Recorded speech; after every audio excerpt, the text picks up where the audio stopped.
How's it going, Jets fans? My name is Alex with my co-host here, Ryan Moran, and we want to discuss Zach Wilson today. Take a look at some of his strengths, weaknesses, take a look at his film, what he did well last year, what he didn't do well. We've talking to about Zach Wilson to a pretty decent extent the past couple of episodes and weeks leading up to training camp here, notably how his short pass accuracy was rather disappointing as a rookie, but I think that a lot of that had to do with his base, throwing off his back foot, trying to strong arm a lot of these throws and just kind of adapting to the change in size of the football, the wind at MetLife, the size of the field. Like there's a lot of different variables that play a part in a rookie quarterback, understanding how to play at the NFL level. And I think Zach Wilson learned a lot of what not to do. And towards the end of the season, he actually looked pretty sharp, a lot better than during the earlier portions. Before the injury, had a couple of decent games toward the end. Didn't throw an interception after week 14 or after week 13. Didn't throw an interception. So that was a pretty good sign that he was starting to see the field a little bit better and understand the coverage assignments. But, before we dive into Zach Wilson, what he's going to offer this team, hopefully break down some of his strengths and weaknesses and, his development here. Ryan, how you doing today, my friend? I'm doing good, Alex. I appreciate it. Looking forward to going over Zach today, really what he does well and where we'd like to see him grow and improve this season. We got some good clips, some talent, and really you just ultimately get to see some of the pure talent that Zach has. I think that's really the best way to sum him up. If you were to just give a brief synopsis of Zach's game, I just think he's a natural thrower. When you look at the quick release, the multitude of arm angles that he can deliver the ball from, which we're going to see, in and out of the pocket on all three levels. I mean, this is a guy who can throw the ball with accuracy. You see his timing and anticipation really in some of these clips as the season progresses really improve. And, like you obviously touched up on, those final 5 games to not throw an interception, I think is pretty telling of some of the progress that he made. And that's an area you just want to continue to see him grow moving forward here. And I think you really hit on it with the, areas for growth. You look at just the mechanics on the short game. Obviously, I think some of it was maybe mental at times last year when he was going through tough times. And from there, I think it's just a matter of playing with confidence within the system, as Michael Flores spoken on. And if he can work on that, to me, the talent around him is obviously much better, and it's going to lead to success for Zach in year 2.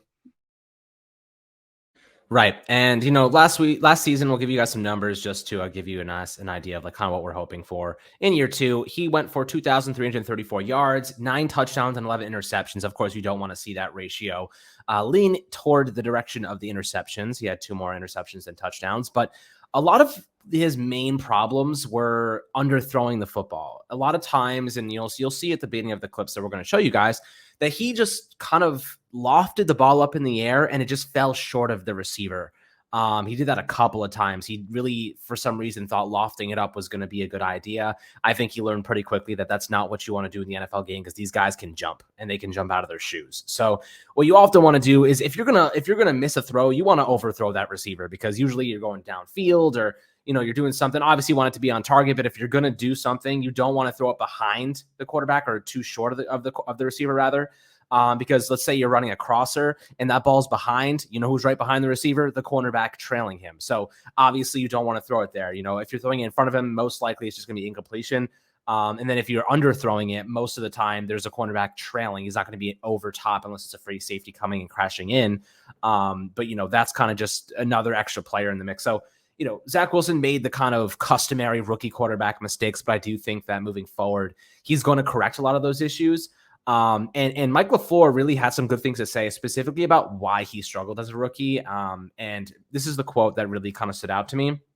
He says, it's year 1 for an offense, year 1 for a staff, year 1 for a rookie quarterback. Not only did he have to learn our terminology and our system, he had to learn just the differences between the college game and the NFL game. You're trying to simulate that in May and June, and the speed is one thing, but you come in August and now the speed ramps up even a little bit more. So it's hard to really replicate that.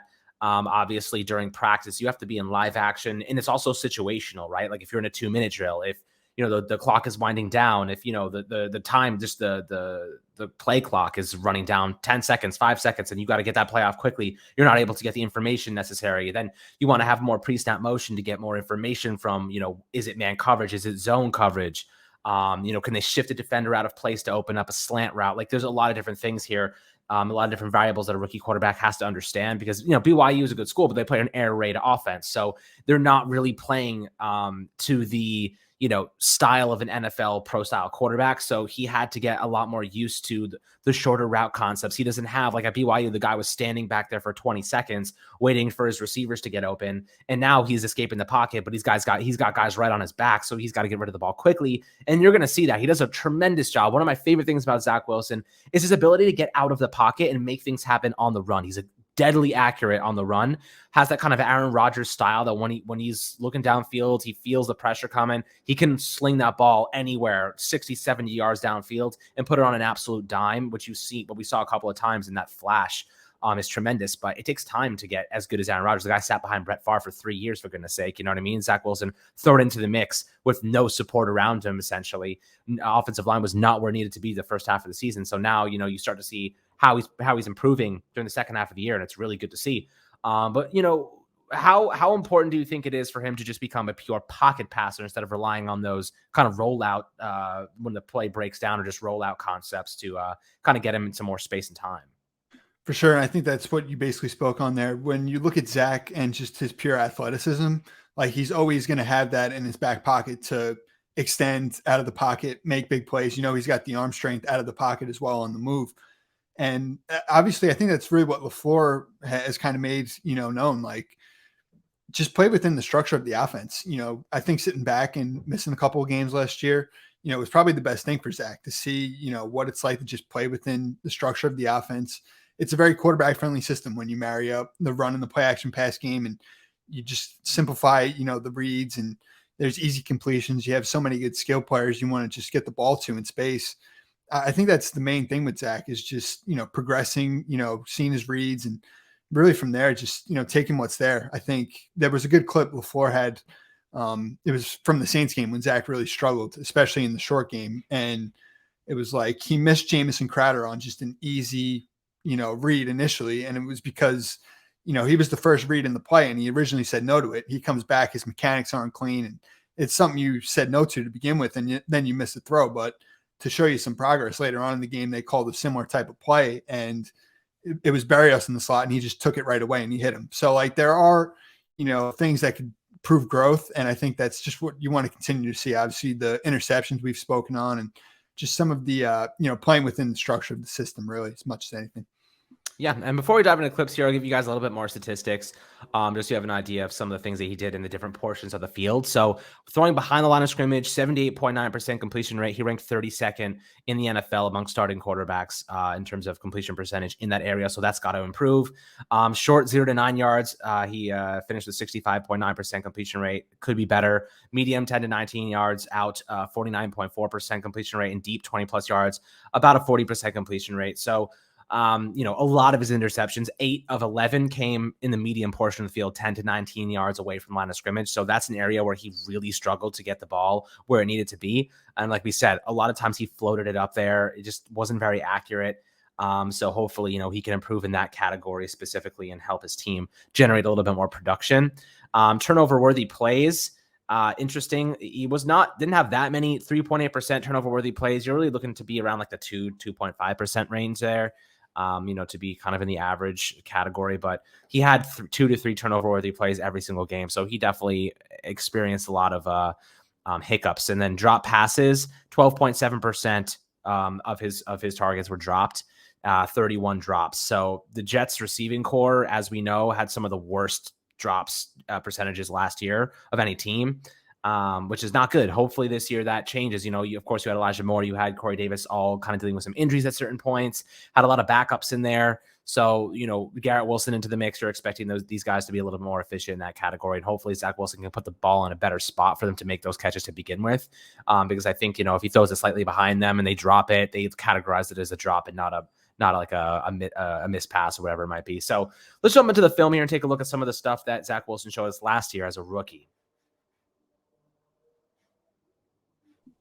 I think this first play just goes to show you like some of the development from BYU where, you have so much time on your hands and you can fit these types of throws in. And it comes back to what we've said on just playing within the system. You see Elijah Moore on the flat there is wide open. Just take what's there instead of forcing it. It's like still a drop here.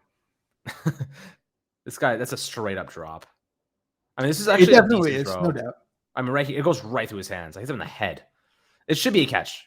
Oh, 100%. But you're right. You're right here. So this is the difference. I mean, okay, so I'll make the argument here. Zach Wilson's looking at this is like, it's kind of a high-low read. He can either go to this Elijah Moore. He can go. I don't know exactly who that receiver is up top. Corey Davis. Corey Davis. But you look at Elijah Moore here. He's not going anywhere, right? If he throws this to Elijah Moore, look at this defensive back at the 40-yard line. He's cracking down, and in fact, the second Elijah Moore catches this pass, he's probably going to get his brain rattled. So you kind of don't. You might want to like shift him out of position. So Zach Wilson actually waits. He waits. He sees that defender bite down to the 40-yard line and sees the opening and takes it. It's actually a pretty good throw. I'm okay with this, right? There's a lot of defenders in this area, so like maybe you don't really want to throw it to begin with. Maybe you just want to throw this away, or just kind of maybe just like dive a couple yards and run for it, or maybe just hand it off to Elijah Moore and just basically pick up a yard or two before he gets hit. But I think this pass is actually pretty damn accurate, and this receiver just simply drops it. And that's the interception. And I think that's not really his fault. I think the receiver just simply dropped it and it wasn't his fault. But I can see your point there. I think that, going for the shorter concept might have been a little bit safer. But good quarterbacks take risks. And if it's 4th and 10 right here and you have 1 minute left and you have no timeouts, you have to make this throw and you want to be comfortable doing it. And I think this is actually a pretty damn good throw for the most part. Definitely accurate throw. All right, let's see what we got going here. So, okay. You see how he's leaning off his back foot? Yeah. This is the worst. This is Zach Wilson's one of his biggest issues as a rookie here. And I'll let you kind of give your perspectives. I think you're going to say a similar thing. For sure. The main two things, obviously just the mechanics, the footwork, stepping into the throw. I mean, obviously that's severely underthrown. And I think the other thing is just anticipation. Like you look at where Elijah Moore is when that ball is picked off by JC Jackson. Like I think in that situation, if I can recall correctly, Zach could really let this one go a little bit earlier and potentially had a completion here on 3rd down. Yeah. I mean, just look at his mechanics. Look how lazy he's throwing this, right? Like he's not Aaron Rodgers. He's not going to flick his wrist and this thing's going to fly 80 miles an hour into the perfect hole shot. But like right here, watch his fundamentals. He's leaning back. He doesn't step into this throw at all. He throws this off his back foot. And he tries to, like what I said before, the best way to say this is he tries to strong arm these throws. And that's something that's going to bite him in the butt a lot because look how slow this ball is. I mean, this ball has to be over this cornerback's head about 5 yards upfield because that gives your receiver a little bit of space. Or alternatively, this ball's got to be out 2 seconds earlier, right? Like that's the main thing here is like he just throw this like right here. This ball's got to be out right here. He has to be releasing it right here. Instead, he releases it about a second too late, and that's all it takes for a cornerback, especially one as good as JC Jackson, and as fast as JC Jackson to make a play on the ball. And Elijah Moore doesn't stand a chance. So that lack of speed and just kind of taking his time, that wasn't really good. But I assure you, he learned from that because for sure. Second half of the year he came back and didn't really do that ever again. Yep. Just some of his natural playmaking ability on display in this play here. Gets out of the pocket. You see the arm strength, keeping eyes down the field, delivers an accurate ball. First NFL touchdown. It's beautiful. Like, this is what you want to see. So like if he's scanning the field, there's nobody open here, right? Like the flat at the 20-yard level, yep. Quick out, covered. You got defenders downfield. They're kind of running this strange mesh combo at the top of the route, and they're kind of breaking inward and outward, and he's kind of on a deep post there, and like maybe he had someone in the middle of the field, like maybe right. I'm not sure who that is. Maybe he has Elijah Moore there. No, I don't know if it's Elijah Moore. I can't tell who it is. You see the far receiver on the top of the screen. It might Ryan Griffin, maybe. Right, maybe. But what he does, he cuts to the middle. There's nobody there. I can't really see the angle. The angle might have cut off the free safety there. But this is really nice stuff from him. I mean, he couldn't throw this ball because it was too late, but He ends up going to him anyway across the field. I mean, it's really nice. That's what you want to see, man. This is what you want to see from this is the making stuff happen after the play. Look at other quarterbacks. Not a lot of guys can do this. This is what separates good from great. If he can get the short to intermediate passes down, behind the line of scrimmage down, if he can get those passes efficient and he's really accurate with those, this is what's going to make him a great quarterback. This ability to, on the run, sling a ball off balance, it's crazy. That's an unbelievable throw. It's Corey Davis. He's just a big, looks like a tight end. He's so big. It's really nice. Just another natural playmaking ability here. I mean, getting out of the pocket, the arm strength, keeping eyes downfield, and delivering an accurate ball is not easy there. No, it's not. And this is beautiful. What I like about this play the most, though, is look how many reads he goes through. Right, so right here he goes through one read in the middle. Looking up top. He looks. Yep, he goes up top, goes to the slant, goes to the quick out there, right there. Right around the outside to Ty Johnson. Says no, that we have defenders there, and then he says, "Okay, let me buy some time and see if my receiver can get open." 100%. Buy some time and slings this thing. But look how far. I mean, it's effortless throw. the way he effortless. Let it go. The ball just has a mind of its own. That's why, like, for the record, that's why those passes that he short arms really piss me off, because I know his arm is so much stronger than that. It just doesn't get that same velocity. But on the run, he puts so much more like quick speed motion to his throw. And I was going to say the quick release definitely stands out there too. It does. It really generates a lot of power too. Yep. He puts a lot of his weight into it. And then with 10 pounds of extra weight, he's going to have even more power behind those throws, which I think was partially why they wanted him to gain some mass. Absolutely. This next play is pretty self-explanatory, I think. Yeah, he points. This is the classic one. Accuracy, arm strength, and strides. Mm-hmm. Again, just adapting to the read. I think that play action. I forget who they said at the time, but Corey was really not like a featured target on this play. Interesting. Oh, well, it's a play action, right? So you're probably well. They had I Crowder think on the over on the intermediate level. Yeah, this kind of using a crack block on the outside there. Yep. McCraw, yeah, and bam. I mean, what I like the most about it is not only does he help navigate his receivers downfield, but right before he throws this, he sets his base right there. Yeah, right. So he sets his base and he launches this thing downfield. He doesn't when you have the time to set your base, you should, right? Because you're going to theoretically be more accurate, especially when you're throwing into double coverage. You don't want to be off balance throwing it into double coverage. You want to set that and give yourself a little bit more accuracy going downfield. That's a really nice throw. And I think he mainly hits this because he sets his feet and watch what he does though. He like puts his weight into it, right? Right here.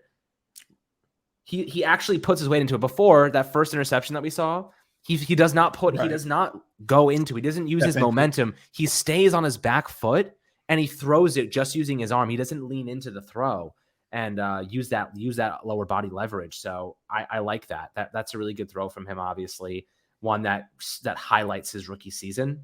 And it shows that Corey Davis, when you have a big possession receiver like that, just give him a chance, man. Give him a chance downfield and let things happen. Here you go. Let's little RPO. Yep. Getting the ball out quick once again, accurately. Absolutely. This is where Breece Hall is going to be a stud, by the way, because everyone's going to crash the line of scrimmage because Breece Hall is going to be that guy. But I'll tell you what, he's calm. Look how calm he is, man.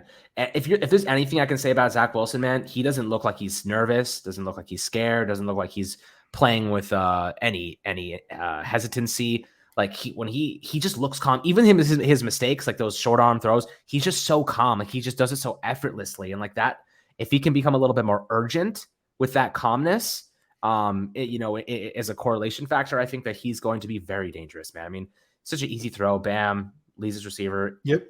Elijah Moore, easy touchdown. Great to see. See some of his mobility here. I mean, that's great. He can run. He can break tackles too. He broke 3 tackles right there. That athleticism, absolutely. He gives me like little Patrick Mahomes vibes with his movements here. You know, doesn't he kind of look like him? Yeah. I mean, that's a great that's a missed tackle right there. Absolutely. Another 1, 3. I mean, 4. That's a hell of a fake. That, I mean, you don't see a quarterback make this moves like this. I mean, look at that. 3 guys. Incredible. That's great stuff there. The athleticism is nice to see because when the play does break down, he has to make something happen. With his legs and there's nobody open, he can do it, which is a pretty great asset to have. So the Bucs are in cover 3 here. He obviously makes that high-low read there at the bottom of the screen, which the Bucs really have covered up, and then he delivers an absolute strike on that deep end there. Yeah, little dagger concept. Yep. I love the dagger concept. It's one of my favorites because you can always, if you can get that receiver behind the linebackers, like look at that gap right there between the middle of the field and that guy, like almost at the 40-yard line. You can see that gap open up, that window, and he just exposes that. That's perfectly executed. Absolutely. Very nicely done. Yeah, I mean, look, he has a lot of really nice throws. He's starting to understand. And you see Look at that. Oh, it's beautiful. It's gorgeous. he definitely does a better job of adjusting, his body when he lets that one go there for sure. Yeah, I mean, this is the only place that ball could go, right? Yep. Like if he throws this any further, that's a pick, and Right. any shorter, that's a pick because the corner's right behind him. So perfectly placed football, urgent, good timing, chemistry with your receivers. That's all. That's ultimately what this boils down to. Just that's what you want to see. Really nice there. And again, just playing within the structure. That was a great call from LaFleur there, and he just takes what's there. Absolutely. These are the throws that good quarterbacks have to make. You know what I mean? These are throws that we've seen him skip off the dirt a couple times, right? Zach Wilson is getting better at that. He showed that. This is toward the end of the season. Like we said, he looked a lot better down the stretch. And this is why. Look at at him this put the particular arm. play. He actually audibled as well, just to speak on the mental Nice. side of things. Like, I'm pretty sure they had a different play called on. He liked what he saw and he checked out of it. And you see just the zip on this pass. Yep. I mean, also look at the arm. Look at how he puts his body into it. Right. Yep. Like that's something that he didn't do earlier on the season. He was leaning back. He would try to sidearm and he'd try to use just his arm strength. But watch what he does here. He sets his base and look at his body. Front foot pointing right where that ball needs to go. He's leveraged with his lower body. He's leaning forward. He's got all of the fundamentals down to a T. And this ball goes 100 miles an hour in the perfect location, right? 100%. And it's a touchdown for Braxton Berrios. That is exactly what you want to see, right? From your franchise quarterback making in-season adjustments as a rookie. Like, this is what you want to see. This is perfect and beautiful. This is throws you got to make as an NFL pro quarterback. And he does this seamlessly. He obviously has the arm strength. It was just about more or less correcting his. I think I think two things. Okay. I think that the college football is smaller, so he didn't have to put as much weight behind it. He could sling the ball a lot quicker just by using his arm strength. And I think that he might have been a little bit nervous because of how poor the offensive line started the season, that I think that he didn't want to lean into his throws because he wanted to have the escape, right? If he's leaning back, he can roll out, right? But if you're leaning forward, you have to change your entire body's momentum. If you're leaning back, easy to roll backwards and just kind of get out of that pocket. But when you're leaning forward, you're committed to that. You might get hit. I think he kind of just had to get used to that. And then the offensive line started playing a lot better. I mean, look at that pocket. It's a beautiful pocket right there. It's well done.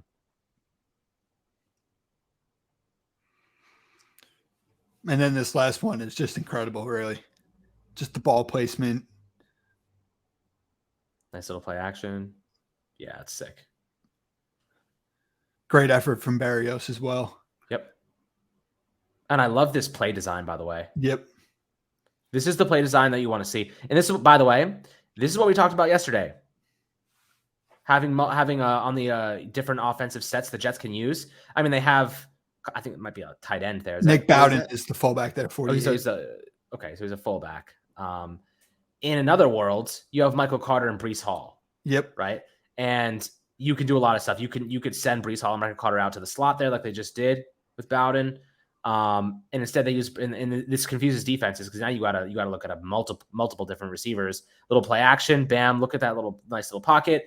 Braxton Berrios, a small target, by the way. If you're throwing a Braxton Berrios, it's gotta be on the money. And Zach Wilson puts this only where his guy gets it. That's hell of a coverage too. Like, it's just a beautiful pass. Like, that's ultimately what this is. Just a better pass. Really great coverage though. I think we can conclude from watching these clips so far is that Zach Wilson has every tool in the toolbox to be an elite player. He just has to put it all together. It was year one, learning the terminology. I think that he could take one of the bigger steps of any player this year from last year's draft class. It depends on how the offensive line stands up, depends on how they play. But I think that he's learned a lot in his rookie season. It seems like Mike LaFleur and Robert Saleh believe that he has taken a big step forward and his focus is laser sharp right now. He's doing a lot of stuff to improve and he doesn't make the same mistake twice in practice. So also that added mass should help him in just putting a little bit more effort, like not effort, but more or less having a stronger foundation in the pocket and whatnot. So I think that's a good thing for him. But, what is your overview of him after watching these clips? I just think the ability in and out of the pocket to accurately deliver the football, I think the progress that's shown mentally and with his decision-making as the season goes on definitely shows up. And, you see just pure talent with his quick release, the multitude of arm angles he can throw from, and with improved mechanics. I mean, the sky really is the limit for Zach. Yeah, sky's the limit, my friends. But we'd love to hear your thoughts and opinions below in the YouTube comment section, as always, my friends, about Zach Wilson, what you think he's going to accomplish, what your takeaways are from watching the film with us. Always appreciate your feedback, as always. And I hope you guys enjoyed the video. So make sure to like and subscribe, as always. And we'll catch you guys on the next Fireside Jets episode.